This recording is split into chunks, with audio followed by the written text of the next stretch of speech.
언약의 후대를 세울 전도자라는 제목으로 말씀 증거하겠습니다.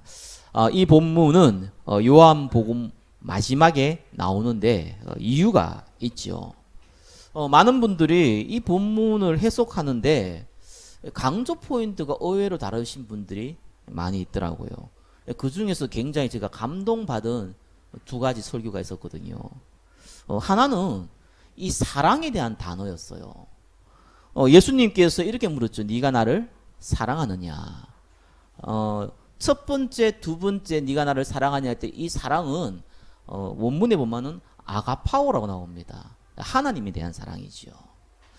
근데 베드로가 내가 주님을 사랑한 주께서 아시나이다 할 때 이 사랑은 필레오입니다. 사람에 대한 사랑이죠. 그렇게 답이 나옵니다. 예수님이 세 번째 물을 때에는 아가파오로 안 물었어요. 필레오로 물었어요. 네가 나를 사랑하냐 할 때. 그때 베드로도 동일하게 또 필레오로 대답을 합니다. 결론은 뭡니까? 하나님은 우리에게 아가파오의 사랑을 요구하신다. 이런 걸 결론을 냈더라고요. 그래서 내가 강조를 하나님 사랑을 얘기하는구나. 의외로 이 설교를 그걸 많이 해요. 두 번째 제가 또 이렇게 약간 감동받았던 그 설교는요. 그 첫 번째 예수님이 이렇게 물었어요. 네가 이 사람들보다 나를 더 사랑하느냐. 원문에 보면 이 사람들이 아니고요. 이 모든 것보다 나를 더 사랑하냐 이 말이거든요. 거기에는 여러분의 물질도 포함되고 명예도 포함될 것이고 여러분의 자녀도 포함될 것이고 여러분의 경제와 미래도 포함되거든요. 이 모든 것보다 나를 더 사랑하느냐 이래 물었거든요. 이제 그리고 나서 두 번째, 세 번째 질문은 비교 대상 없이 그냥 물었어요. 네가 나를 사랑하느냐. 그래서 이제 절대적인 사랑을 요구하신다. 이제 이렇게 둘 다 이제 사랑에 대한 부분을 얘기했는데 이걸 좀 재미없게 설교하면 안 들릴 건데 너무 감동되게 설교를 해버려가지고 저도 옛날에 이 아가파오, 필레오, 네가 이들보다 나를 더 사랑하느냐. 주님, 내가 주님 사랑하면 이렇게 이제 많이 봤어요. 가만히 보니까 그 얘기가 아니잖아요, 지금. 물론 틀린 말은 아닌데, 그죠? 아가파오도 맞고 필레오도 맞고, 그죠? 또 저게 하나님 절대적인 사랑을 요구하는 것도 맞는데, 지금 예수님이 부활하시고 마지막에 한 얘기가 사랑을 얘기한 게 아니라니까요. 내 어린 양을 먹이라. 지금 그거 얘기한 거거든요. 야, 이게 핀트 잘못 나왔으면 골치 아프겠다. 여러분, 말할 때, 제대로 알아들으셔야 돼요. 지나가다 여담으로 한 거 기억 안 해도 돼요. 그죠? 농담한 거 잊어버리세요. 감동 준 거 생각도 하지 마세요. 하나님 말씀 붙잡으세요. 네가 나를 사랑하느냐 그거 강조된 게 아니에요. 내 어린 양을 먹이라. 그거를 강조한 겁니다. 근데 왜 예수님이 네가 나를 사랑하냐 물었을까요? 여러 가지 이유가 있겠지만 세 번 물었잖아요. 하필 왜 세 번입니까? 삼세판입니까? 뭡니까? 그 말이 아니거든요. 베드로가 예수님을 세 번 부인했어요. 분명히 예수님 부활한 거 확인하고 베드로가 어디 갔습니까? 고기 잡으러 가자 이래가지고요. 제자들 다 끌고 가가지고 고기 잡으러 갔다니까요. 예수님이 부활한 걸 확인하고 확인 안 하고 나서 낙심해서 고기 잡으러 이해되는데 확인하고 갔어요. 그 말은 뭡니까? 죄책감. 자기가 예수님 세 번 부인했단 말이에요. 근데 그냥 부인한 게 아니잖아요. 나 예수님 모른다 이래 부인한 게 아니라니까요. 욕하면서 부인했어요. 그러니까 아무리 이 다혈질이 이 베드로가 쉽게 잊어버리는 베드로가 그거는 못 잊어버리거든요. 죄책감 가지고 간 거예요. 예수님 직접 찾아왔네요. 그래가 이제 제자들이 예수님이다 이러니까 베드로가 그때사 갑자기 또 노져서 오면 될 거 아니에요. 별로 수영도 못할 건데 보나마나 그것도 위통 벗고 또 수영해가지고 달려와가지고요 예수님한테 온 거예요. 그래서 이제 예수님이 이렇게 생선 이제 구우면서 먹이죠. 그러면서 물은 거거든요. 네가 나를 사랑하느냐. 이게 상대에게요 정말 중요한 것을 각인시킬 때는요 건드리는 게 하나 있습니다. 그 사람의 아킬레스건을 건드립니다. 야곱이요 자기가 임종이 임했을 때 임종될 때 유언을 하잖아요. 특별히 요셉에게 유언을 하거든요. 창세기 그 보면은 48장 7절에 보면은 유언하는데 어떻게 얘기하냐니까 내게 대하여는 네가 이전에 밧단에서 올 때에 라헬이 나를 따르는 도중에 가나안 땅에서 죽었는데 그곳은 에브라까지 길이 아직도 먼 곳이라. 내가 거기서 그를 에브랏 길에 장사하였느니라. 에브랏은 곧 베들레헴이라. 아니 야곱이 요셉에게 유언하면서 갑자기요 엄마 얘기를 꺼냈어요. 요셉이 가장 큰 상처가 뭡니까? 엄마예요. 아예 어릴 때 엄마 모를 때 돌아가신 게 아니고 엄마 알 때 돌아갔거든요. 가장 필요할 때 엄마가 없는 거예요. 그 상처를 야곱이 알고 있어요. 알고 있으면 지금 이 야곱은요 이스라엘 가나안 땅에서 죽어야 되는데 지금 이집트에서 죽게 됐단 말이에요. 그러면서 너희들이 가야 된다는 거예요. 가나안에 가야 되는데 이 누굴 얘기합니까? 라헬을 얘기한 거예요. 요셉에게 각인시킨 방법이거든요. 이 장사된 곳이 어디입니까? 에브라 베들레헴이잖아요. 예수님 태어나신 곳이에요. 그 얘기한 거예요. 그러니까 이 베드로에게 강조하는 거예요. 지금 이 베드로에게 아킬레스건을 건드리면서 강조하는 거예요. 네가 나를 사랑하냐 3번 물으면서 강조하는 거예요. 당연히 사랑하는 걸 모르겠습니까? 다 알죠. 그런데 뭐 어떻게 했습니까? 네 어린 양을 먹여라. 그거를 3번 연속 얘기하는 겁니다. 아픈 곳을 건드리면서 내 어린 양을 먹이라는 거예요. 절대로 베드로가 잊어버리지 않도록 평생에 각인되도록 말해준 단어가 내 어린 양을 먹이라는 겁니다. 우리 후대들을 살려라는 거예요. 전도 중에 최고의 전도. 어쩌면 가장 적은 헌신으로 가장 큰 열매를 얻을 수 있는 전도. 그거 하라는 거예요. 왜 이게 가장 큰 전도입니까? 자, 오늘 본문 보겠습니다. 1번에요. 인간의 근본 문제와 근본 해결입니다. 모든 사람은 태어날 때 하나님 모르고 태어났습니다. 그죠? 왜 그렇습니까? 아담과 하와가 지은 선악과 범죄, 원죄 때문에 그래요. 하나님 만날 수가 없어요. 영적으로 죽어버렸거든요. 그래서 이 문제를 우리와 상의하지 않고 예수님이 해결하신 거예요. 그래서 하나님 만난 유리한 길이 됐다고 참 선지자. 인간은 절대로 제 문제를 해결하지 못하거든요. 제가 하나님과 우리 사회를 갈라놨어요. 근데 저와 여러분은 태어날 때부터 가지고 있는 죄, 원죄 갖고 있어요. 그리고 살아가면서 지어요, 죄를. 하나님 떠난 모든 행동은 다 죄거든요. 그래서 이 죄 문제를 완전히 끝낼 참 제사장으로 예수님이 오셨다는 거예요. 그리고 저와 여러분은 운명이 해결 안 되거든요. 왜요? 우리의 주인이 사단이었다니까요. 마귀였다니까요. 악령이었다니까요. 그래서 운명이 잡혀 살아가는데 예수님께서 만왕의 왕으로 사단의 머리를 박살내신 겁니다. 예. 그래서 십자가에서 이 문제를 끝냈습니다. 하나님이란 증거로 부활하셨습니다. 이 사실을 믿는 자, 곧 그 이름 믿는 자, 영접하는 자죠. 하나님의 자녀 되는 건세를 주셨습니다. 영원한 구원의 축복이 임하는 겁니다. 이게 특별히 천자의 캐톨릭 신자나요. 이렇게 기독교 비슷한 거 가지고 믿는 사람들이 있거든요. 여호와 증인, 성경책 가지고 이렇게 믿는 몰몬교. 이들은요, 차라리 성경을 모르면 좋은데 이상하게 알아버렸어요. 그래서 이들은 절대로 오직 그리스도만으로 구원받는다를 이해 못해요. 사람이 어떻게 그럴 수 있냐는 거예요. 나쁜 짓 했는데 그러면 어떡하냐는 거예요. 아무리 설명해도 이해 못해요. 참. 그래서 저와 참 은혜입니다. 구원받는 게 은혜예요. 실컷 말씀 공부하고 있는데 나중에 뭐라 얘기하냐. 예수 믿어도 예수 안 믿어도 착한 일 살면 구원받는다는 거예요. 그런 사람 많습니다. 이해 못하는 거예요. 오직 예수님만 구원받는다고 해놓고 그래놓고 다음에 그래도 나쁜 짓 하면 지옥 간다고 이렇게 얘기합니다. 이해가 안 가는가 봐요. 자, 문제는요, 이 축복을 받았는데 이 축복 받기 전이 문제예요. 태어나자마자 저와 여러분들은요, 하나님 떠난 상태거든요. 하나님 찾을 수도 없고 찾을 이유도 없어요. 그리고 사단이 운명을 딱 잡아놨어요. 그래서 그 눈 뜨자마자 먹고 마시고 움직이고 하는 모든 것이요 사단의 것으로 각인되기 시작해요. 가만히 놔두면 돼요. 인간은 언제 망하느냐, 그냥 가만히 놔두면 망하게 돼 있어요. 왜 그렇습니까? 하나님 떠나 있기 때문에. 그래서 가만히 있으면 재직이 돼 있고요.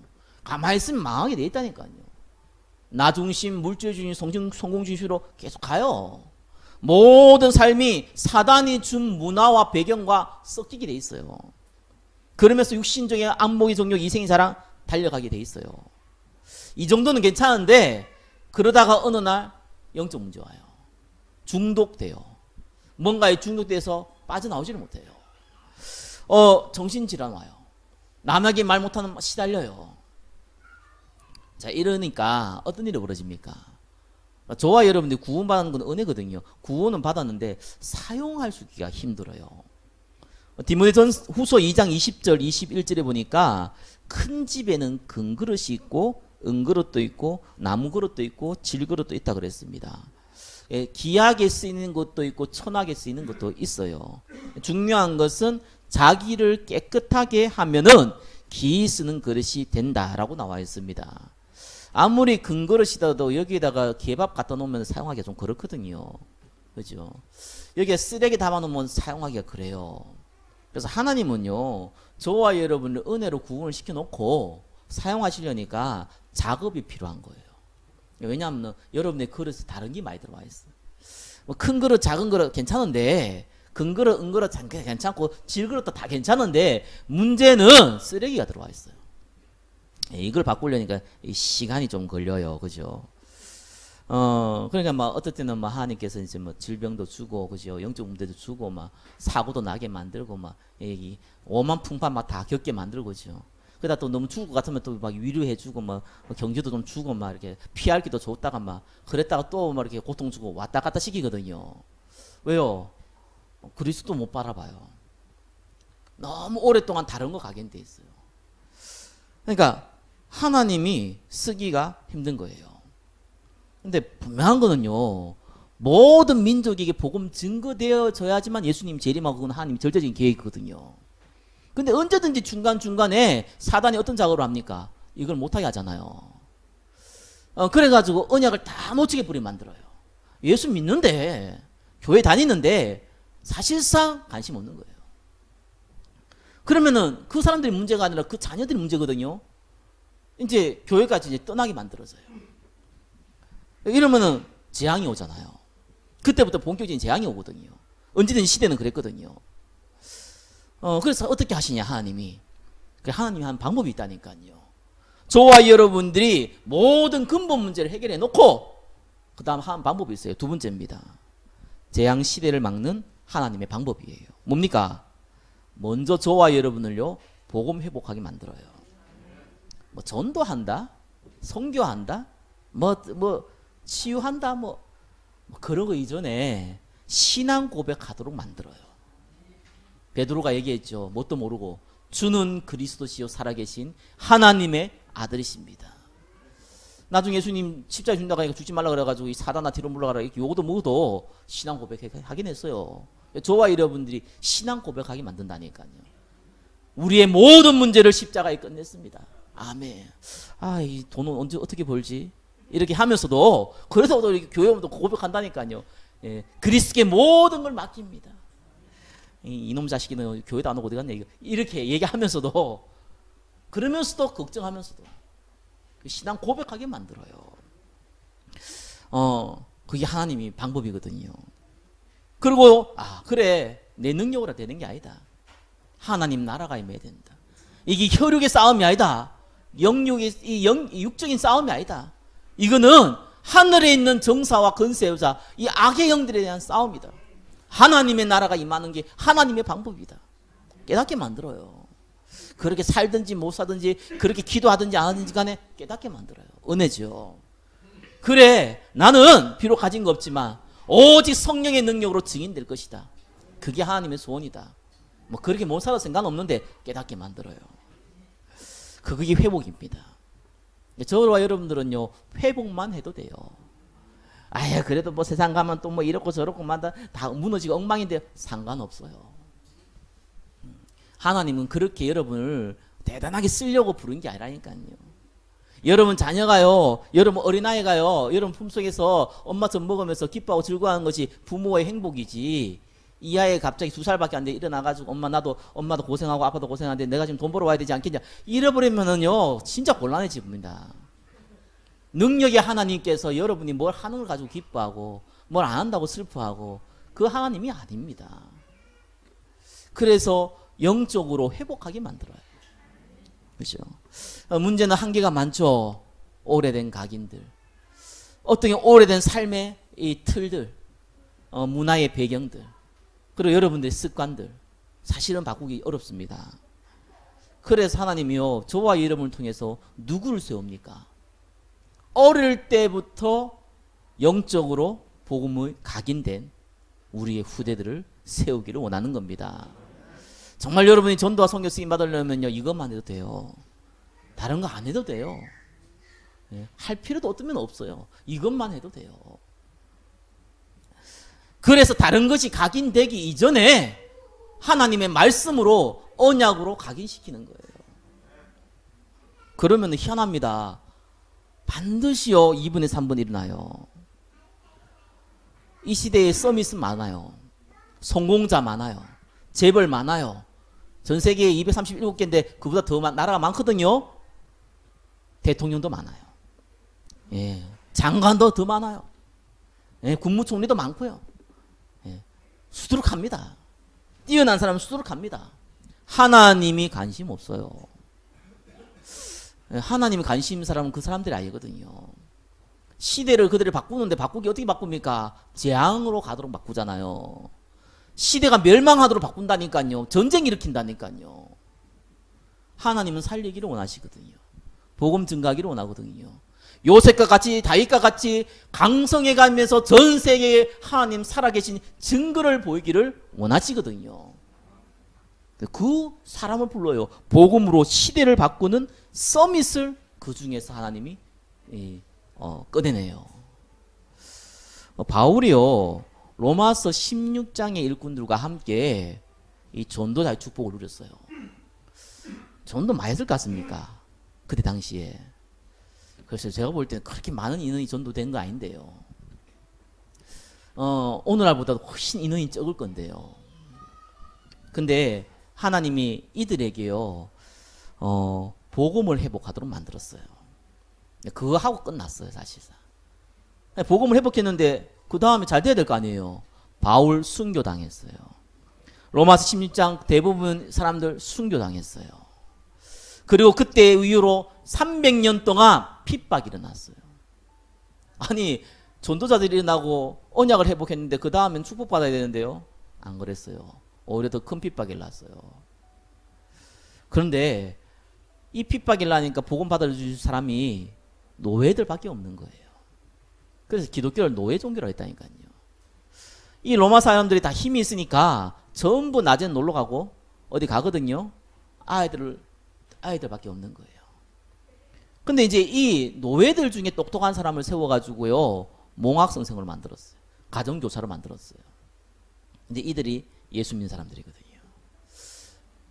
이 로마 사람들의 자녀들에게 복음을 전달해 준 거예요.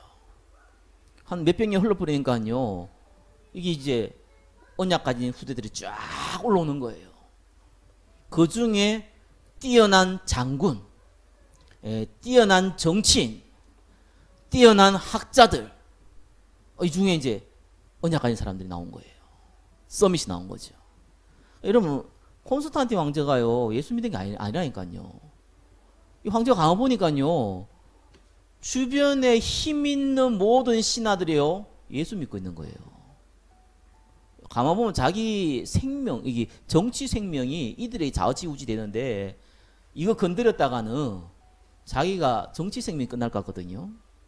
그래가지고 기독교를 공유시켜 버렸습니다. 그래가 자기가 첫 번째 또 세례도 받지요. 갑자기 노예 종교에서 국교로 만들어 버렸어요.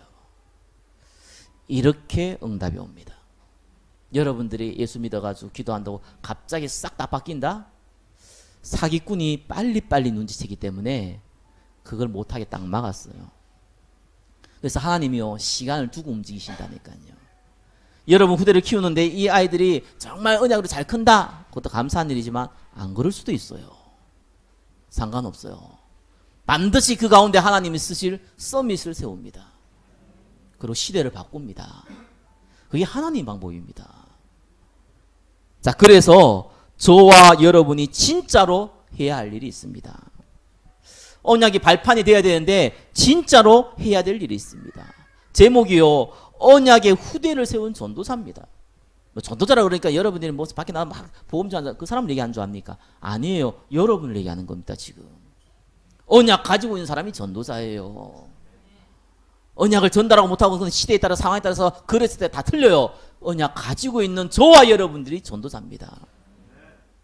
그래서요 언약의 후대를 세워야 됩니다. 3분이 뭡니까? 발판이 되어줘야 되죠. 오늘 예수님께서 베드로에게 내 어린 양을 먹이라고 했습니다. 그래서 3분의 1분에 뭡니까? 영적 상태를 바꿔놔야 돼요. 우리 후대들에게. 굉장히 중요하거든요. 한나가 이 젖먹이 사무엘을 데리고 뭐라고 했겠습니까? 뭘 했겠습니까? 기저귀 갈고 젖먹이 말고 뭐 했겠어요? 기도 외에는 할 게 없어요. 걔가 뭐 말을 합니까? 말씀을 알려줍니까? 언약을 알려줍니까? 못해요. 기도밖에 할 게 없어요. 이 요게벳이요 모세의 젖먹이를 데리고 뭘 할 수 있습니까? 그러다가 무슨 언약을 전달합니까? 말을 못 알아듣는 애한테요. 기도 외에는 할 게 없어요. 근데 이게 무섭습니다. 여러분 눈에 안 보이지만 악령, 천사 있습니다. 너무너무 잘 알잖아요. 어떤 집 가면 귀신들이 버글버글거립니다. 한 친구가 묻더라고요. 목사님 여기는 귀신 없어요? 없다. 왜? 내가 있나? 다 도망가야지. 집가시기들은 뭔데 감이 오겠냐? 없냐면서 이러더라고요. 없지요. 눈에 안 보이지만 여러분 집 좀 조금만 지저분해 보세요. 예, 키벌레가 달라옵니다. 그렇죠? 예, 바퀴벌레가 이렇게 다 숨어서요. 여러분 잠잘 때 5만 대, 5만 대 다 돌아다닙니다. 악령이 그렇다니까요. 여러분의 자녀들의 영적 상태는요, 부모의 책임이요, 교회의 책임입니다. 그거 바꿀 수 있는 방법은요, 기도 외에는 없어요. 언약 가진 자의 기도. 이걸 언제 해야 됩니까? 태영아, 유아, 유치 때 해야 돼요. 대부분 이때 우리 후대들을요, 케어하는데 다 보내버리대요. 잘 먹고 잘 입히고. 그러다가 아직까지 기영이는 엄마 아빠밖에 얘기 못하는데 그러다 ABCD 가르치고요. 망칩니다. 영적 상태 바꾸세요. 기도하세요. 기도할 수 있는 상황으로, 이 언약의 배경 속에 있는 상황으로 넣어주세요. 그게 지혜로운 부모가 한 일입니다. 얘들은 조금만 크면요, 말씀을 듣냐 안 듣냐가 아니에요. 들을 수 있는 상태냐 못 듣는 상태냐. 예배를 드리냐 못 드리냐가 중요한 게 아닌가. 예배 드릴 수 있는 상태냐 예배를 드릴 수 없는 상태냐. 그게 이제 여기서 결정됩니다. 그래서 이 시기 놓쳐버리면 대부분 이게 안타까운 것이요, 억지로 예배 드려. 억지로. 거기다 고등학교 3년까지 참거든요. 일단 고등학교 3년 지나가죠. 아이고, 올무에서 해방된 새같이 날아갑니다. 이런 일이 벌어지는 거예요. 왜요? 얼마나 듣기 싫었으면은. 제가 예전에 파주에요, 우리 중학생들을 좀 모아 있다고 해서 가서 이제 갔더니요, 애들이 뭐하러 했더만, 전사님하고 뭐하러 했더만, 한 20명인데 2명 왔어요. 2명. 왜 그러냐, 2명 왔냐 이랬더니까, 애들 왜 왔냐니까, 바쁜 일이냐니까, 2명이 얘기를 하더라고요. 전사님한테 걸리면은 6년을 고생할 것 같아가지고 도망갔다. 그렇죠. 교회는 끌려오지 마. 현장까지 잡히면 안 된다는 거예요, 지금. 야, 지금 13살, 14살 아이들이 얘기하는 그러니까요. 그래서 야, 무섭구나. 어려운 거예요. 그게 여기서 사고 됩니다. 나중에 이거 회복하려면요, 다리 하나 부러져야 되고요, 영적 문제 시달려야 되고요, 경제 파탄 나야 되고요. 가정 깨져야 돼요. 그래야지 깨닫습니다. 언약을 언제 각인시킵니까? 초등학생 때. 이때 오만 수학, 영어 뭐부터 시작해가지고 학습 교육부터 시작해가지고 오만 학원 다 때려 붓는데 망칩니다. 이때 언약 신겨야 돼요. 왜요? 단어를 알아들을 때예요. 언어를 알아들을 때예요. 다른 거 하지 말라는 게 아니잖아요. 이때 각인시켜야 돼요. 손목에 메고 머리띠에 메고 이때 각인시키는 거예요. 그래서 초등학생 머리 구조와 어른들의 머리 구조가 비슷합니다. 그래서 다른 얘기 필요 없어요. 그대로 얘기하면 그대로 알아들어요. 어른과의 차이점은 어른들은 그대로 받아들고 잊어버린 거고 아이들은 그대로 받아들고 각인시킨 거. 그 차이밖에 없어요. 똑같이 받아들여요. 그리고 청소년 때 시기입니다. 진짜 예수님이 그리스도 맞습니까? 이때 확인시켜야 된다니까요. 그래서요, 인간관계 문제 오거든요. 당장 초등학교에서 그런 게 많지 않아요. 중학교 올라가면 당장 올라오거든요. 그 타락 문화, 세상 문화 다 접하거든요. 거기에다가 여러 가지 폭력, 이렇게 관계 문제, 갈등, 공부 갈등 오거든요. 볼 줄 알아야 되거든요. 문화를 보고, 인간관계를 보고, 재해석할 줄 알아야 돼요. 성경에서 뭐라 그랬고, 그 성경에 그 얘기가 너한테 어떻게 적용되어지고, 작은 사회에서, 학교라는 그 작은 사회에서 하나님의 언약 가진 기도가 어떤 능력이 나타나는지를 체험해야 돼요. 그 청소년 돼야 되거든요. 그래서 성교원하고 미션을 하자고 하는 겁니다. 그것만큼 큰 전도가 없어요. 어디 가서 수만 명을 전도, 수천 명을 전도하면 뭐 할 겁니까? 진짜 전도는 다 놓쳐버리거든요. 저와 여러분들이 많은 사람 전도 못해도 괜찮습니다. 우리 교회에 있는 여러분의 자녀만큼은 여러분 살리셔야 됩니다. 나이가 좀 들었습니까? 괜찮습니다. 기도하세요. 기도 외엔 다른 이유 없습니다. 하나님 바꿉니다, 진짜. 믿으시라니까요. 안 바꾸던데요. 얼마나 기도했습니까? 한 60년 기도했어요. 예. 하나님 바꾸면요, 그 망나니 어거스틴도요, 한 시대 신학자로 만들어 버립니다. 성령의 역사는 그렇게 저와 여러분이 생각하는 수준이 아닙니다. 하나님 하시면 간단한 일이에요. 그래서 기도하라는 거예요. 자, 오늘 말씀 맺겠습니다. 언약의 후대를 세울 전도자입니다. 저와 여러분들의 그의 주인공입니다. 한 주간 진짜 전도자, 우리 후대를 살리는 전도자가 되시기를 예수 그리스도 이름으로 축원합니다. 기도하겠습니다. 하나님 감사합니다. 우리에게 언약의 후대를 세울 수 있는 기회를 주심을 감사합니다. 내 어린 양을 먹이라는 이 언약을 마음에 담고 모든 후대들, 특별히 우리의 자녀들을 살릴 수 있도록 축복하여 주옵소서. 이 교회가 그 현장 위에, 그 후대를 세우는 그 현장 위에 쓰임받게 하여 주옵소서. 예수 그리스도 이름으로 기도드립니다. 아멘.